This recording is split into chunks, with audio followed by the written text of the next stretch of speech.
Ready sound? Check. Ready talent? Ready. Rolling camera? Speed. Action.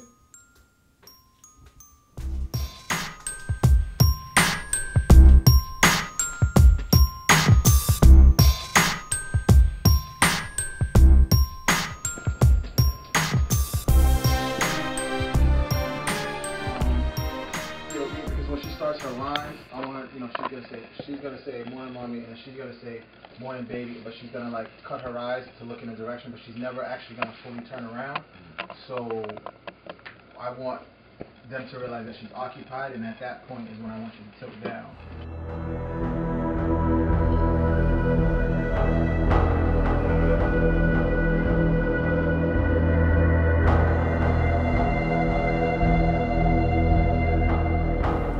I really enjoyed this film. I think it's kind of intense, yet again serious at the same time.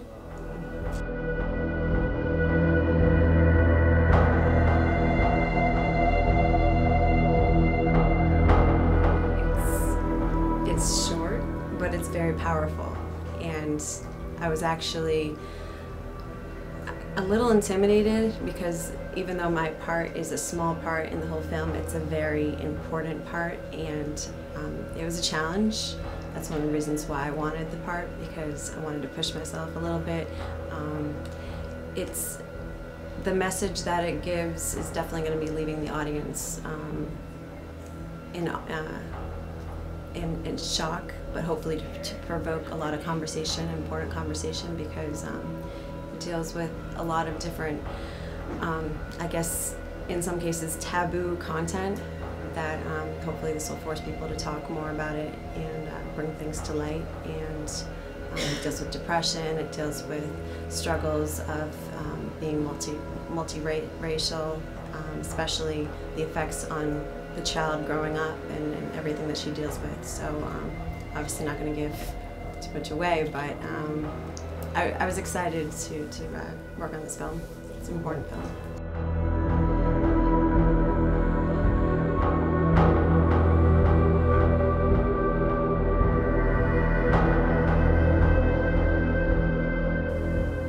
I think the main thing that somebody could take away is really understanding, like I said before, that people do have different, parts to themselves.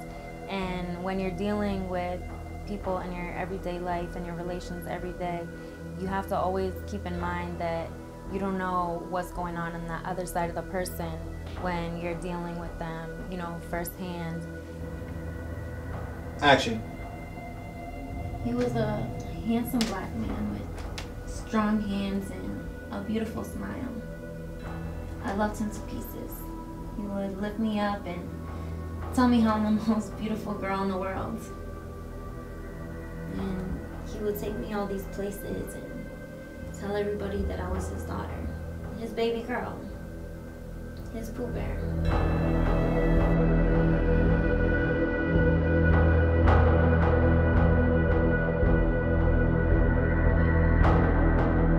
I love the short. It has a really interesting concept, and I can't wait to see how it all comes together. I play Sinai, and I play 17-year-old Sinai, who's going through a tough time. She kind of has a mixed perception of her race, and she ends up doing some serious stuff. So I think the short film, it's going to open the public's eye to a lot of stuff that young people are going through that most people think is more of like an adult concept, but when you're a teenager, you feel like you're aging at a quicker rate.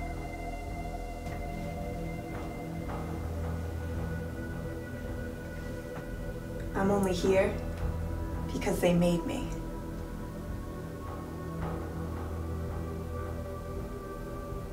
I'm going to talk, and you're going to listen. Got it? I feel like the film is definitely giving the public the message of, like the title says, to listen.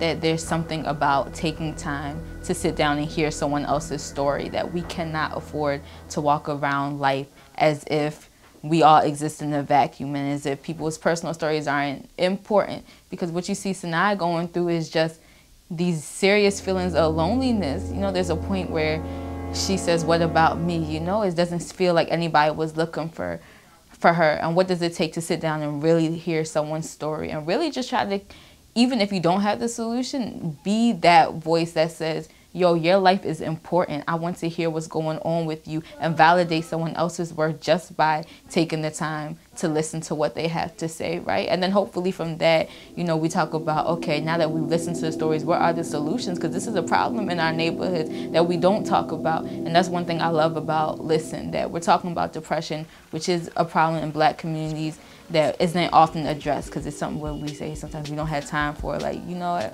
you know. Ain't nobody come looking for me. Ain't nobody come looking for me. Eyeballs glued to the image of the flat screen. Same video hoe, but it's the split image of me. Whisper tinking, dreams can come true while rubbing the belly of a genie. Asking God to forgive me in advance. The plans of the future contain content that's not pleasant for a man, especially me. J-E-C-E-B-E-L. Flames I might go through, but hell will rebel when it feels the cold soul of a woman that's too bold to unfold the real feeling, because that gets you nowhere but lower on a totem pole. She said reach for the top and the sun will shine, even if it fucking blinds me. Try me, full speed, headed to the light. Ha ha, even Sonic couldn't pass me. Sincerely, Jezebel wasn't born with a silver spoon in her mouth.